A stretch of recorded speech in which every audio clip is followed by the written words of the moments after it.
Okay, so we're going to do a little bit of scuff sanding, but before we get to that, I just noticed here, if you have a look at the center of my panel, I've got a little bit of excess that won't come off by scuff sanding.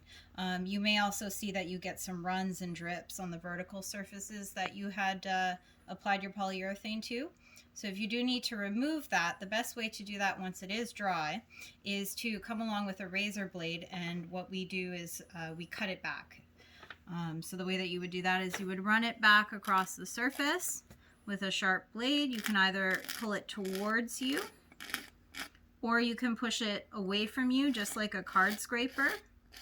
But what that does, and what you're trying to do, is basically level out the surface without going into the raw wood or through the top coat onto your, in this case, panel.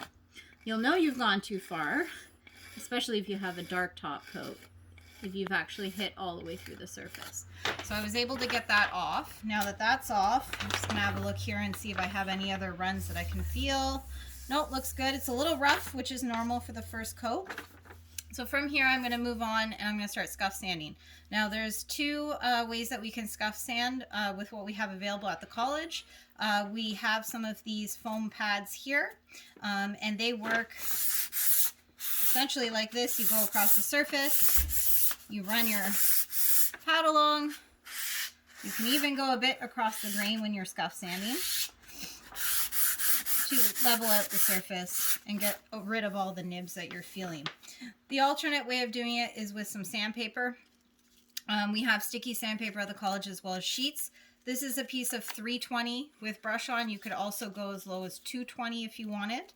And this is exactly the same concept as what I was doing with the pad. So just very lightly, I'm going to run it along the surface of my panel. So, and I'll get into the corners here, and I'll run it along the profile as well.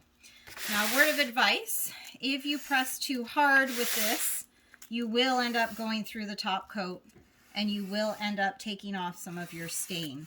So when I say we're scuffing, always remember that scuff sanding is done lightly, which is exactly why we try to go with the grain, but because we're going so lightly, if your scuff pad happens to touch the panel, it's not going to make a cross grain scratch, but that's only in the case that you're doing it very lightly, so applying a light, even pressure. Once you are done scuff sanding after your first coat, you're then going to remove the dust before you apply your second coat of polyurethane. We're going to be doing that at the college with tack cloths. There are tack cloths available outside the spray room. And the idea of using a tack cloth as well, same thing, you want to press lightly onto the surface to just pick up the dust. You don't want to actually rub. So there's a video I posted on Brightspace and you're rubbing. You don't actually want to do that. You want to go as light as possible. You don't want to be rubbing either at this stage. So once I have all the dust off of there, I'm ready to go ahead and add my last coat of polyurethane. An alternate to the tack cloth is you could vacuum off the surface of your work as well if we are in room 131. If you are in the spray room, you can definitely use compressed air to spray it off, provided that the spray room is on. Thank you.